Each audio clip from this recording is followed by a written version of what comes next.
अस्सलाम वालेकुम दोस्तों, आप सभी का वेलकम है आपके ही अपने चैनल उरुजे उर्दू में। और जैसा कि आप सभी को पता है, हम लोग यहाँ पर ईवीएस की तैयारी कर रहे हैं ना, वहाँ टेट के पेपर 1 के लिए।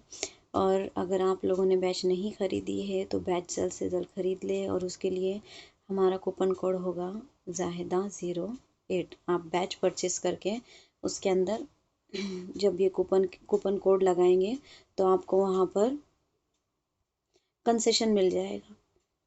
ठीक है, तो आप लोगों से रिक्वेस्ट है कि जिन्होंने अभी तक भी हमारा बैच डाउनलोड नहीं किया है और परचेस नहीं किया है तो जल्द से जल्द परचेस कर ले, क्योंकि यहाँ पे बहुत सारी रिवीजन आपको और पीवाईक्यूज कराई जाएगी, जिससे आप लोगों की कंसेप्ट क्लियर होगी और इंशाल्लाह इसके लिए आपको आपके एग्ज़ाम में फ़ायदा होगा।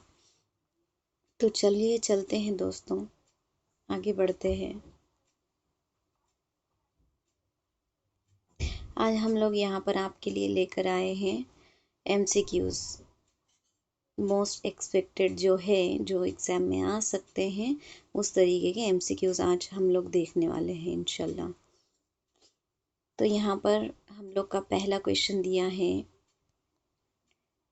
ISRO यानी इसरो ने चंद्रयान को चांद पर कब रवाना किया। इसरो ने जो है चंद्रयान को चांद पर कब रवाना किया था। तो आप लोगों का पहला ऑप्शन है 22 अक्टूबर 2008, दूसरा ऑप्शन है 2 अक्टूबर 2008, तीसरा ऑप्शन है 12 अक्टूबर 2008 और चौथा ऑप्शन है 18 अक्टूबर 2008।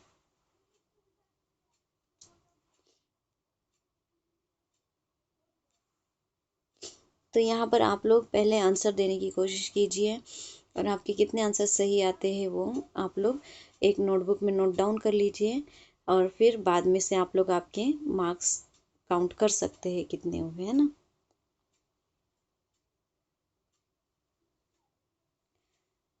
तो दोस्तों यहाँ पर आप लोग ये सबसे पहला जो चंद्रयान छोड़ा गया था, ये छोड़ा गया था 22 अक्टूबर 2008 को। और दूसरा चंद्रयान जो है दोस्तों, इसके साथ आप लोग एडिशन थोड़ी सी मालूमात भी ले लें। दूसरा चंद्रयान जो है ये 22 जुलाई 2019 को 22 जुलाई 2019 को छोड़ा गया था। और तीसरा चंद्रयान तो अभी हाल ही में छोड़ा गया था ना, तकरीबन 2 साल पहले। तो ये 14 जुलाई 2023 को खिला के अंदर रवाना किया गया था। और चौथा चंद्रयान जो है, इसके बारे में हम लोग ये कहेंगे कि 2027 से 28 के बीच में ये हो सकता है कि छोड़ा जाए। इसके ऊपर अभी काम चल रहा है ना, तो ये जो तारीखें हैं आप लोग नोट डाउन कर ले। हो सकता है कि इसके जगह पे आपको पहले चंद्रयान की जगह यहाँ पर हो सकता है दूसरा आ जाए, या फिर करंट अफेयर अगर आ रहा है तो उसमें हो सकता है कि आप लोगों को तीसरे चंद्रयान के बारे में पूछ लें। तो आप लोग ये तीनों भी डेट सेव कर ले। पहला चंद्रयान जो है ये 22 अक्टूबर 2008 को, दूसरा चंद्रयान जो है ये 22 जुलाई 2019 को, और तीसरा चंद्रयान जो है ये, मैंने क्या कहा आप लोगों को, 14 जुलाई 2023 को। तो ये 3 डेट आप लोग याद रख लें, लिख लें, नोट डाउन कर लें। आगे बढ़ते हैं दोस्तों।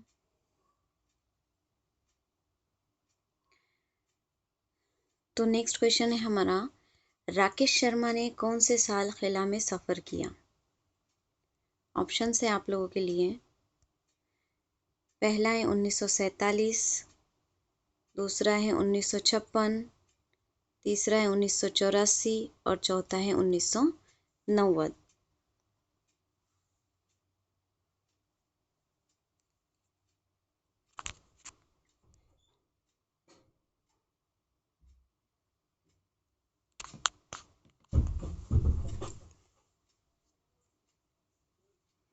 तो दोस्तों, राकेश शर्मा ने कौन से साल खिला में सफ़र किया था, तो उसका सही ऑप्शन है राकेश शर्मा ने 1984 में खिला में सफ़र किया था। नेक्स्ट क्वेश्चन है दोस्तों,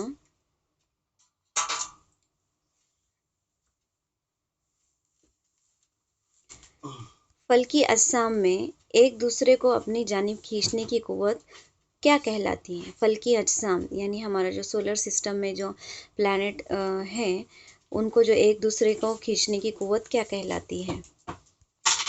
ऑप्शन आप लोगों के हैं तजाज़ी कुव्वत, निज़ाम शमसी, कशिश शकल और मदारी गर्दिश।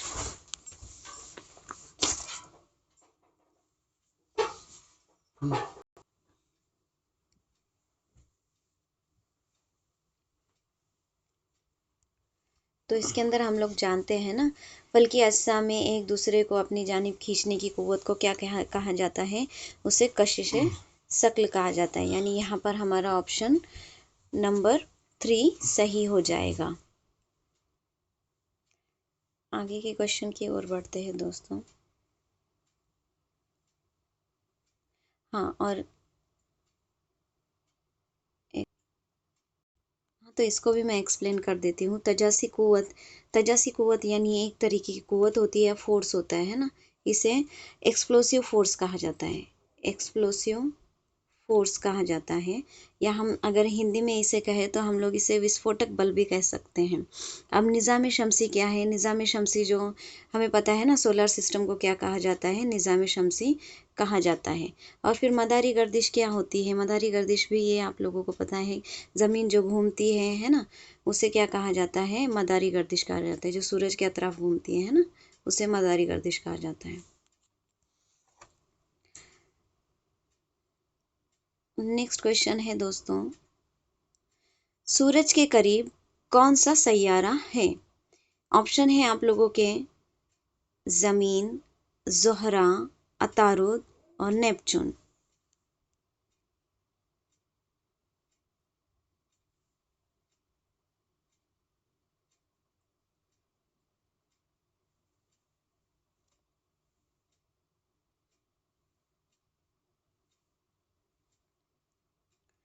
तो सूरज के करीब दोस्तों यहाँ पर कौन सा सैयारा होता है? अतारुद। और ज़मीन जो होती है ये 3 नंबर पे होती है ना। ज़ोहरा जो है ये 1 नंबर पे है। नेपच्यून जो है सब में लास्ट में होता है।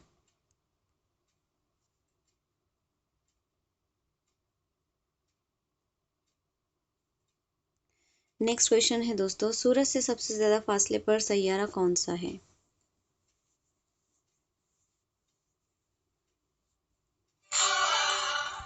ऑप्शन है आप लोगों के ए मुश्तरी, पहला नंबर का ए नहीं, अलिफ मुश्तरी, बे अतारद, जीम नेपच्यून और दाल ज़ोहरा।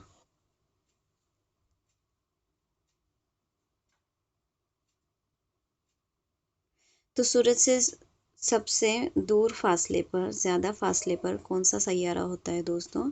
तो नेपच्यून होता है।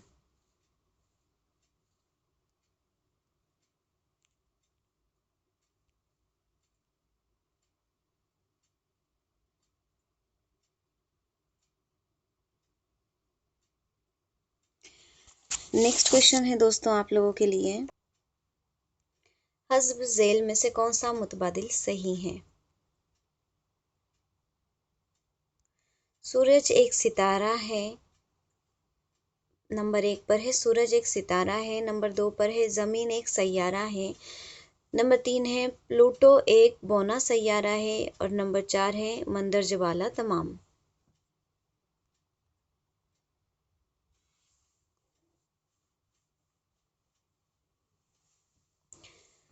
तो जैसे हम लोगों को पता है ना, सूरज एक सितारा है, ये बात बिल्कुल सही है।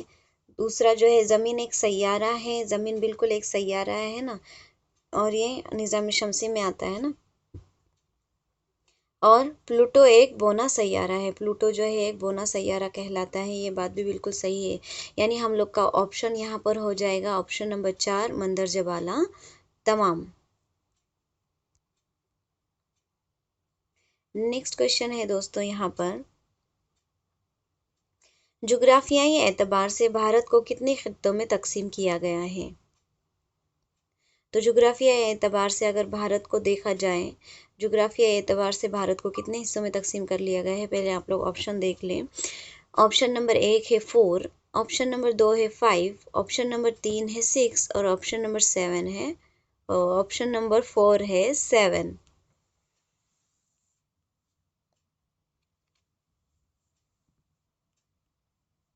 तो जोग्राफिया एतबार से अगर हम लोग देखें दोस्तों, तो जोग्राफिया एतबार से भारत को 6 हिस्सों में तकसीम किया गया है।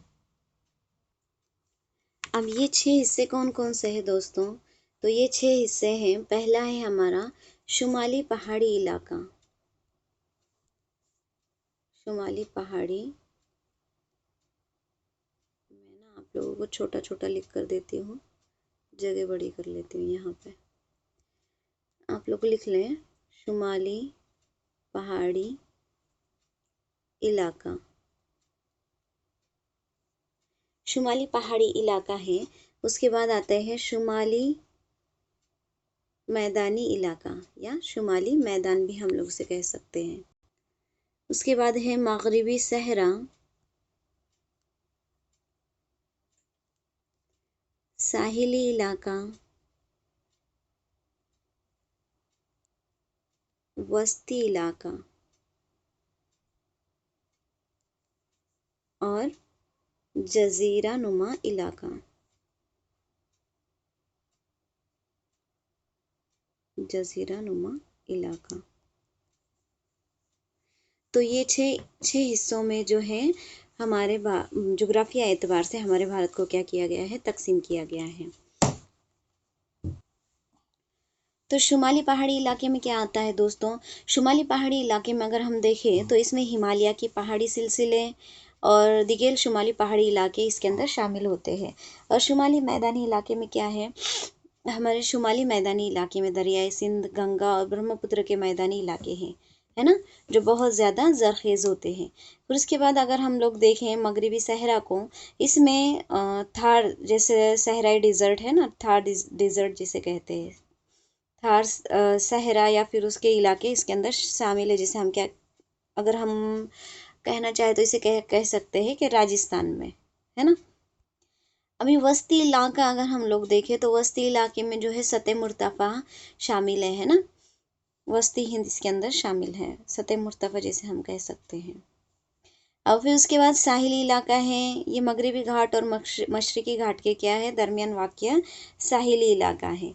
हमारा जो पेनिनसुला जिसे हम कहते हैं ना, ये पेनिनसुला, ये वाला हिस्सा जहाँ तीनों साइड से क्या है, समंदर है, तो ये हमारा क्या, ये हमारा साहिली इलाका कहलाता है।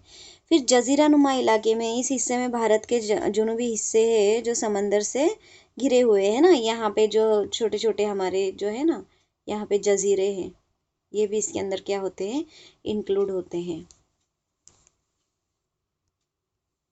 आई होप आप लोगों को समझ आ रहा होगा। उसके बाद नेक्स्ट क्वेश्चन देखते हैं दोस्तों। कोरोमंडल साहिल पर आकर मिलने वाली दरिया, कोरोमंडल साहिल पर आकर मिलने वाली दरिया कौन सी है? ऑप्शन आप लोगों के हैं, एक गंगा, दूसरा सिंधु, तीसरा नर्मदा और चौथा कावेरी।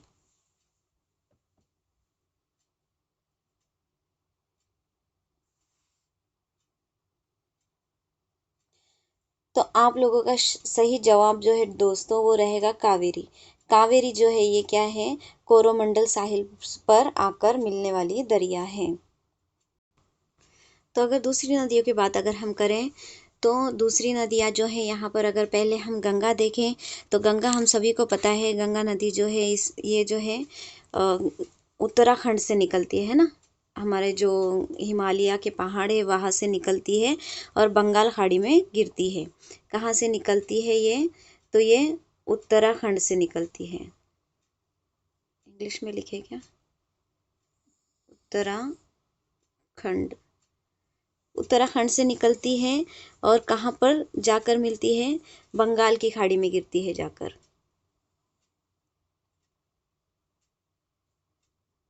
बंगाल, है ना।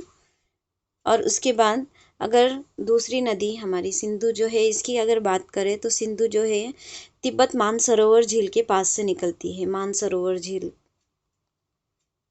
मानसरोवर, मानसरोवर से निकलती है और अरब सागर में जाकर मिलती है। उसके बाद नर्मदा की अगर बात करें तो नर्मदा जो है ये मध्य प्रदेश से निकलती है। मध्य प्रदेश की एक पहाड़ी है जिसे अमरकंटक कहा जाता है।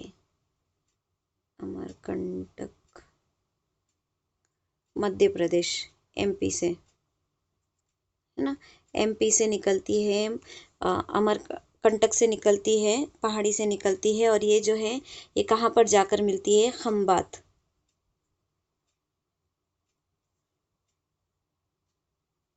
खंबात की जो खाड़ी है इसमें जाकर मिलती है। खंबात की खाड़ी में जाकर मिलती है।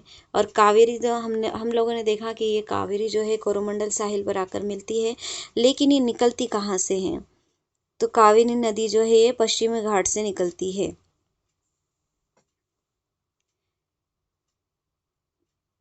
ठीक है, यहाँ पर आप लोगों को इन तीनों नदियों का भी एक्सप्लेनेशन करा दिया, कहाँ से निकलती है और कहाँ पर बहती है। एक बार फिर से बता दे क्या? आप लोग अगर लिखना चाहे तो मैं धीरे धीरे आप लोगों को फिर से एक बार बता देती हूँ। गंगा नदी जो है, गंगा नदी जो गंगोत्री जिसे कहा जाता है, ये उत्तराखंड से निकलती है और बंगाल की खाड़ी में जाकर मिलती है। उत्तराखंड से निकलती है और बंगाल की खाड़ी में जाकर मिलती है। उसके बाद अगर सिंधु नदी की बात कर ले तो सिंधु नदी जो है ये तिब्बत के मानसरोवर झील के पास से निकलती है। तिब्बत से मानसरोवर झील से निकलती है और अरब सागर में जाकर मिलती है। उसके बाद नर्मदा अगर देखें तो नर्मदा जो है ये मध्य प्रदेश के अमरकंटक पहाड़ी से निकलती है और खंबात की खाड़ी में जाकर मिलती है। अमरकंटक की पहाड़ी से निकलती है और खंबात की खाड़ी में जाकर मिलती है। और कावेरी नदी जो है, कावेरी नदी जो है ये पश्चिम घाट से, यानी पश्चिम घाट, या क्या कहेंगे हम उसे? पश्चिम, पूरब पश्चिम, यानी मगरिबी घाट। मगरिबी घाट आप लोगों को उर्दू में बताती हूँ। मगरिबी घाट से निकलती है और ये कोरोमंडल साहिल में जाकर मिलती है। नेक्स्ट क्वेश्चन है दोस्तों आप लोगों के लिए, मगरिब की जानिब बहने वाली दरिया, मगरिब की जानिब बहने वाली दरिया कौन सी है?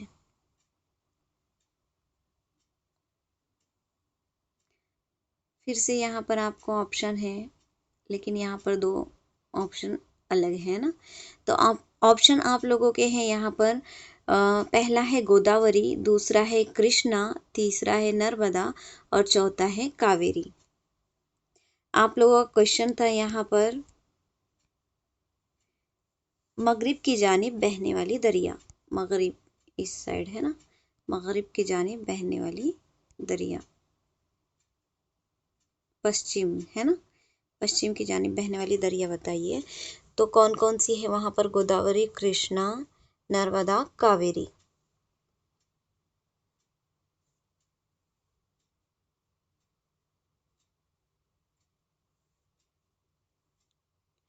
तो आप लोगों का सही ऑप्शन यहाँ पर होगा नर्मदा। नर्मदा जो है ये मगरिब की तरफ बहने वाली दरिया है या नदी है हम कहेंगे। और ये बाकी जो तीन नदियां हैं ये मशरिक की जानिब बहती है। ये तीनों नदियां जो है ये मशरिक की जानिब बहती हैं और नर्मदा जो है ये मगरिब की जानिब बहती है। गोदावरी, कृष्णा और कावेरी जो है ये मशरिक की जानिब बहती है। और गोदावरी की अगर बात कर ले तो गोदावरी जो है महाराष्ट्र के त्रिंबकेश्वर से निकलती है ना। और कृष्णा जो है ये महाबलेश्वर से निकलती है। और कावेरी जो है, कावेरी ये कावेरी तला से निकलती है।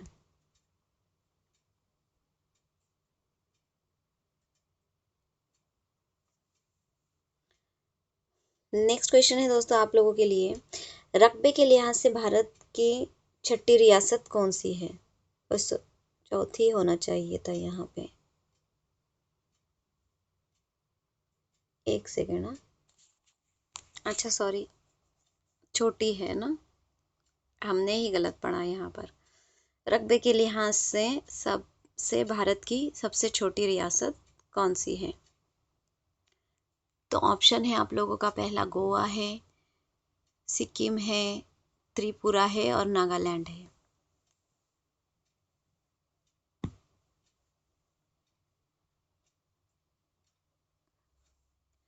तो रकबे के लिहाज से दोस्तों सबसे पहली छोटी रियासत, सबसे छोटी रियासत और सबसे पहली छोटी रियासत जो है गोवा है, अगर हम लोग देखें। और दूसरी छोटी रियासत की अगर बात करें तो वो सिक्किम है, दूसरे नंबर पर आती है छोटी छोटी, हाँ। फिर तीसरे नंबर पर त्रिपुरा और चौथे नंबर पर नागालैंड। तो रकबे के लिहाज से सबसे सबसे छोटी जो है ये गोवा है, ये ऑप्शन हम लोग का सही हो जाएगा। देखो यहाँ पर आप लोगों को एक्सप्लेनेशन भी दिया है। गोवा, गोवा सबसे छोटी रियासत है। सिक्किम नंबर 2 की सबसे छोटी रियासत है, तीसरे नंबर पर त्रिपुरा त्रिपुरा है और चौथे नंबर पर नागालैंड है।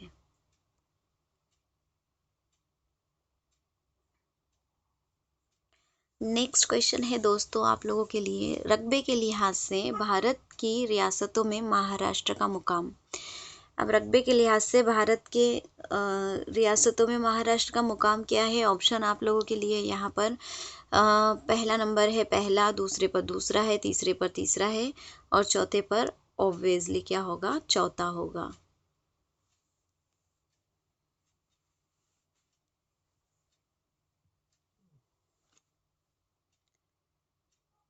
तो रकबे के लिहाज से दोस्तों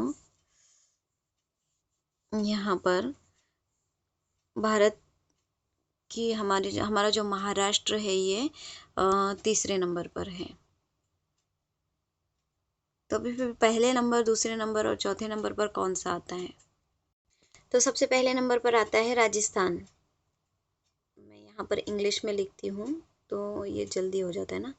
राजस्थान आता है ना, सबसे पहले नंबर पर राजस्थान है। दूसरे नंबर पर है मध्य प्रदेश, जिसे हम एमपी भी कह सकते हैं। और तीसरे नंबर पर महाराष्ट्र है हमारा, है ना। तीसरे नंबर पर हमारा महाराष्ट्र है और चौथे नंबर पर आता है उत्तर प्रदेश, यूपी। तो रकबे के लिहाज से ये 4 बड़ी रियासतें हैं। अब महाराष्ट्र यहाँ पर आया, हो सकता है आप लोगों की इन चारों में से कोई एक एक भी आ जाए, है ना, कोई एक पूछ ले।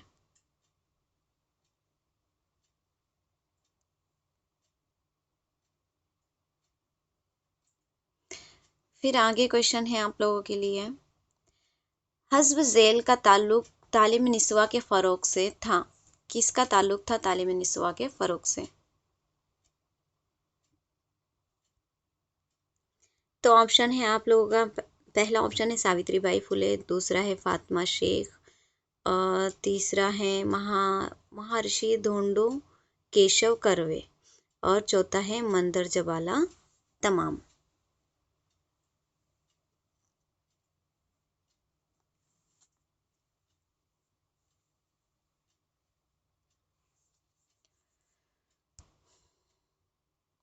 तो यहाँ पर आप लोगों का सही जवाब हो जाएगा मंदरजबाला तमाम, क्योंकि हम जानते हैं माँ जो सावित्रीबाई फुले है, इन्होंने भी औरतों की तालीम के लिए ज़ोर दिया। फातिमा शेख ने भी इनकी मदद की है और महर्षि धोंडो केशव कर्वे जी जो है, उन्होंने भी तालीम निस्वा यानी औरतों की तालीम के लिए तरक्की के लिए, उनकी तालीम की तरक्की के लिए बहुत सारे इकदाम किए थे और बहुत सारे सेक्रीफाइसेस भी किए थे, है ना, बहुत सारी तहरीकें वगैरह चलाए।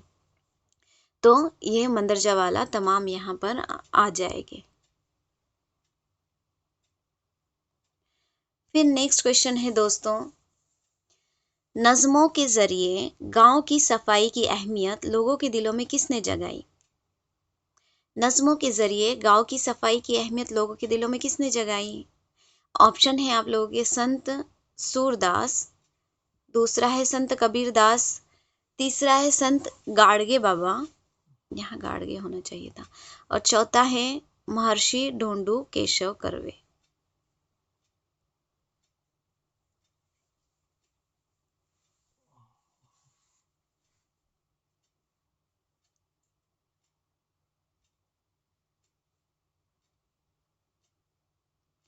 आप लोग जवाब देने की कोशिश करें। तो हम लोगों को पता है, हम लोगों ने मतलब कि बचपन में इनके बारे में पढ़ा भी है, सुना भी है। हमें इंग्लिश के अंदर भी इन साहब का लेसन है हमें, है ना। तो यहाँ हमारा सही ऑप्शन जो हो जाएगा संत गाड़गे बाबा। ये जो थे ये क्या करते थे, लोगों तक साफ सफाई का पैगाम पहुँचाते थे।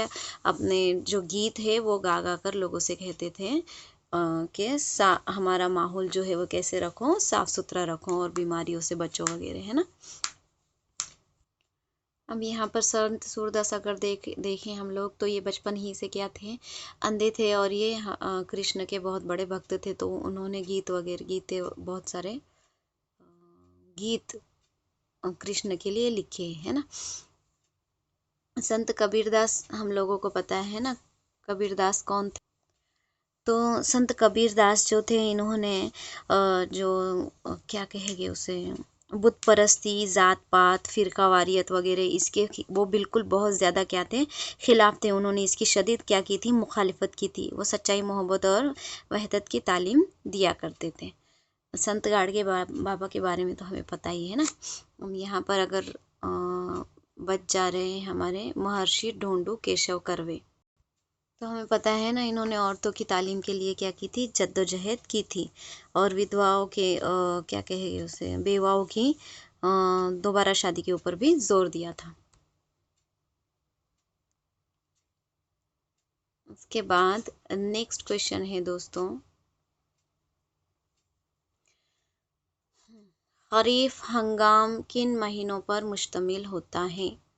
ऑप्शन आप लोगों के हैं जून ता अक्टूबर, अक्टूबर ता जनवरी, जनवरी ता मार्च और मार्च ता जून।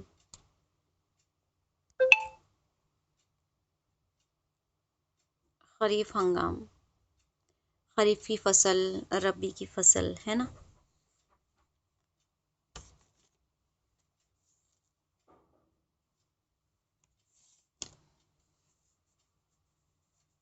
तो खरीफ की फसल जो है ये जून से अक्टूबर, है ना।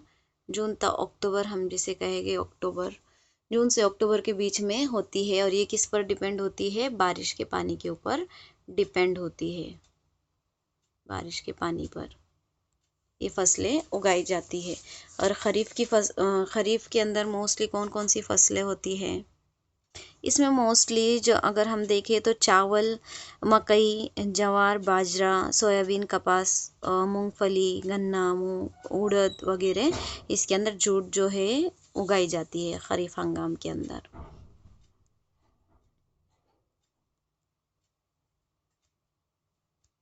उसके बाद नेक्स्ट क्वेश्चन है, इसी से रिलेटेड है ना, फसलों से रिलेटेड। रबी हंगाम के किन महीनों पर मुश्तमिल है। तो ऑप्शन आप लोगों के हैं जून ता अक्टूबर, अक्टूबर ता मार्च, मार्च ता जून और अक्टूबर ता जनवरी।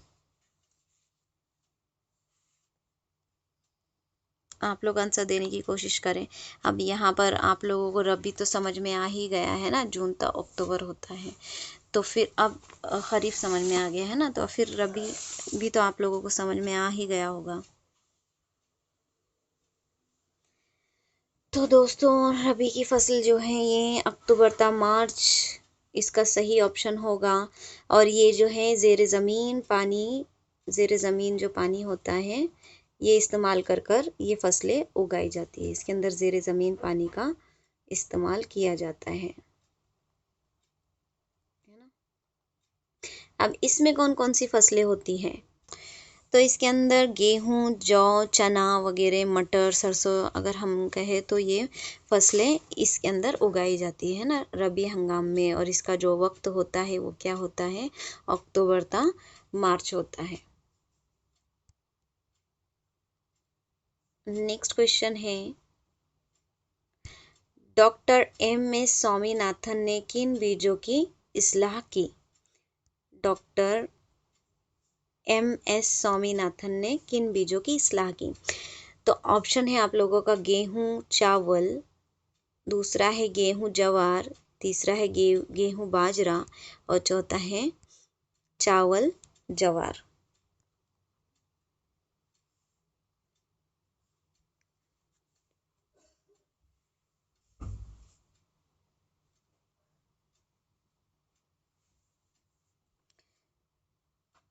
तो ऑप्शन आप लोगों का यहाँ पर सही हो जाएगा, ऑप्शन नंबर 1 गेहूं और चावल।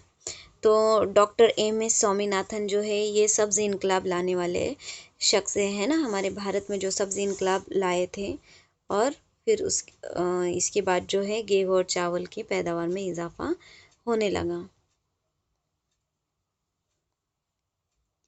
नेक्स्ट क्वेश्चन है दोस्तों, कुदरती अशिया का इस्तेमाल करके की जाने वाली ज़राअत क्या कहलाती है? कुदरती अशिया का इस्तेमाल करके की जाने वाली ज़राअत क्या कहलाती है? ऑप्शन है आप लोगों का मस्नूई ज़राअत, इस्लाही ज़राअत, नामियाती ज़राअत या फिर गैर नामियाती ज़राअत। यहाँ पे ऑप्शन दिख रहा है ना, गैर नामियाती ज़राअत। आप लोगों का क्वेश्चन है कुदरती अशिया का इस्तेमाल करके की जाने वाली ज़राअत क्या कहलाती है?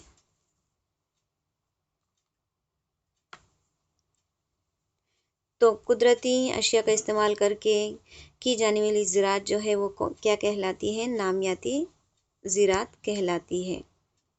तो आप लोगों का नामियाती ज़राअत ऑप्शन यहाँ पर सही हो जाएगा।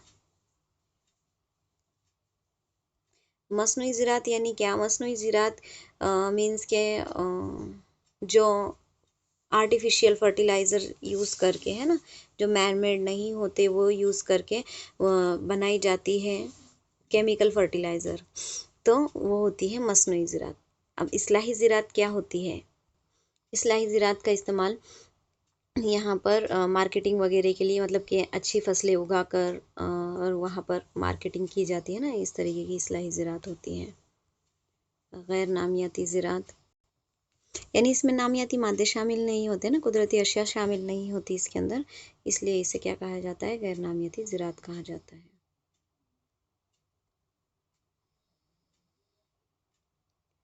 नेक्स्ट क्वेश्चन है, भारत में खबर रसानी के लिए इस्तेमाल होने वाले मसनूई सैयारे क्या कहलाते हैं? ऑप्शन है आप लोगों के, ऑप्शन नंबर नहीं आए क्या यहाँ पे? नंबर नहीं आए ऑप्शन नंबर। इनसेट, अच्छा हाँ इधर से आए हैं, यहाँ है। Indian national satellite ISRO, Indian space research organisation, तीसरा है डॉस यानी डिपार्टमेंट ऑफ स्पेस, NCIL यानी न्यू स्पेस इंडिया लिमिटेड।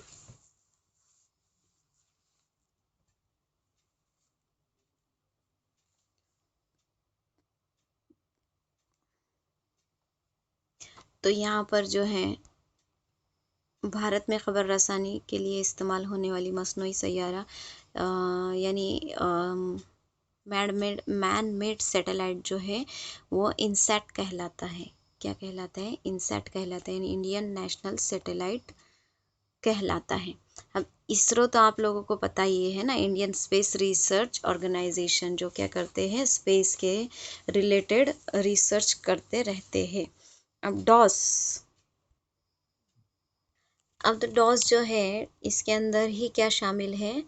इसके अंदर ही इसरो शामिल है, यानी ये डिपार्टमेंट जो है ये क्या करता है? पूरा स्पेस के अंदर चल रही हर चीज़ को ऑर्गेनाइज करने का काम करता है, जिसके अंदर क्या है? इसरो भी शामिल है। अब ये क्या है? NCIL यानी न्यू स्पेस इंडिया लिमिटेड। अब ये क्या करता होगा? नाम से ही आप लोगों, सॉरी न्यू स्पेस है,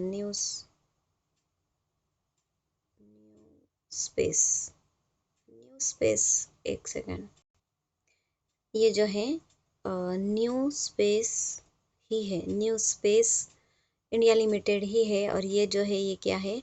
ये इसरो की एक ब्रांच है।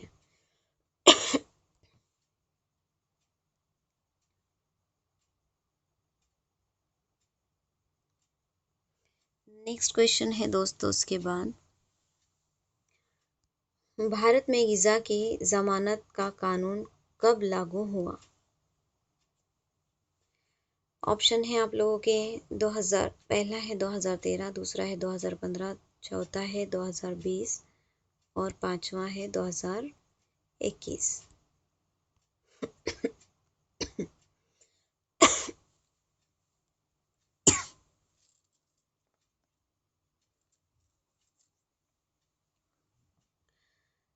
तो आप लोगों का सही ऑप्शन है दोस्तों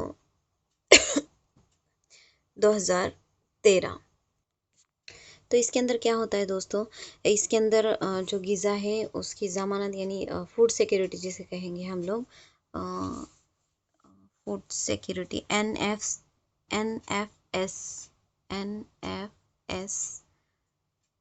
ए, food national food security act इसे कहा जाता है। और ये 2013 में क्या किया गया था, बनाया गया था।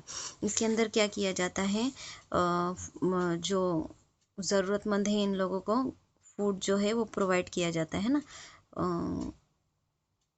पॉपुलेशन का जो हमारा हिस्सा है 2/3 हिस्से को क्या किया जाता है, अनाज प्रोवाइड किया जाता है।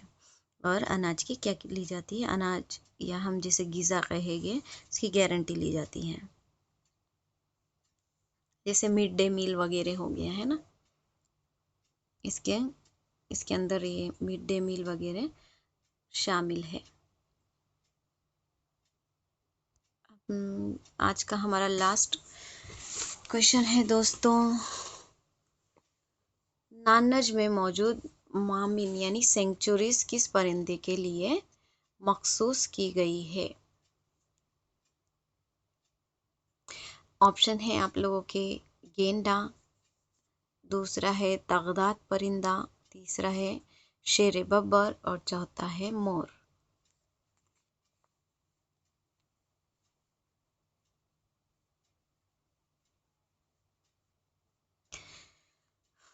तो यहाँ पर आप लोगों का सही ऑप्शन है दोस्तों, यहाँ पर है तगदात परिंदा।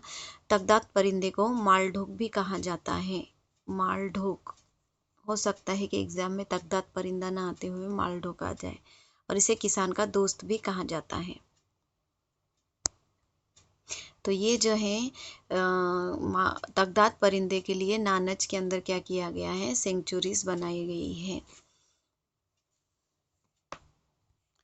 अब यहाँ पर हमारा पहला ऑप्शन अगर हम लोग देखें तो यहाँ पर गेंडा है ना, तो गेंडे के लिए जो है काजीरंगा नेशनल पार्क जो है आसाम के अंदर, काजीरंगा याद रखें आप, काजीरंगा नेशनल पार्क ये बहुत ज़्यादा फेमस है। यहाँ पर सेंचुरी जो है गेंडे के लिए है। तो शेर बब्बर अगर हम लोग देखें तो शेर बब्बर जो है ये गुजरात में गिर नेशनल पार्क, गुजरात के अंदर गिर नेशनल पार्क के अंदर पाया जाता है ना, या फिर गिर नेशनल पार्क में जो है इसका क्या किया जाता है, शेर बब्बर का प्रिजर्वेशन किया जाता है या इसके लिए सेंचुरी बनाई गई है। तो मोर के लिए अगर हम लोग देखें तो यहाँ पर हम लोग अगर देखें तो आदि चुनचुन गिरी, आदि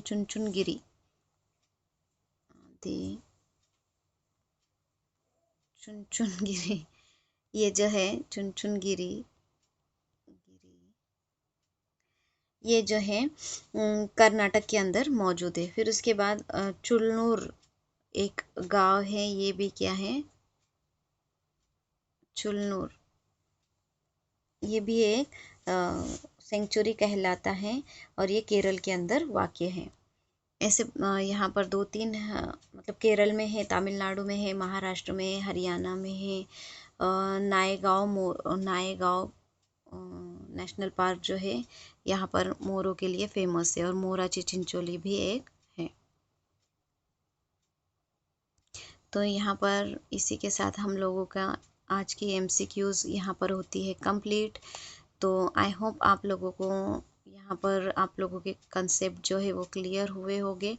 और अगर आप लोगों ने अभी तक बैच नहीं ख़रीदी है तो जल्द से जल्द बैच को परचेस कर ले। और यहाँ पर अभी आप लोगों के लिए टेस्ट सीरीज़ भी जो है स्टार्ट कर दी गई है ना, आप लोग वहाँ पर आप लोगों के टेस्ट दे सकते हैं, है ना। तो अगर आप लोग टेस्ट देना चाहते हैं और स्टडी आप लोगों की अच्छी कराना चाहते हैं तो आप लोग यहाँ पर हमारा इस ऐप को डाउनलोड करके जो कूपन कोड है ये लगा दीजिए और आपको यहाँ पर फिर इसके ज़रिए से कंसेशन मिल जाएगा। बैच के अंदर जो भी फीस होगी उसमें आप लोगों को कुछ ना कुछ कम करा दिया जाएगा। तो ठीक है दोस्तों, आज के लिए इतना ही। मिलते हैं फिर इंशाल्लाह आप लोगों के बैच के अंदर। तो तब तक के लिए खुश रहें, आबाद रहें, स्टडी करते रहें। Thank you.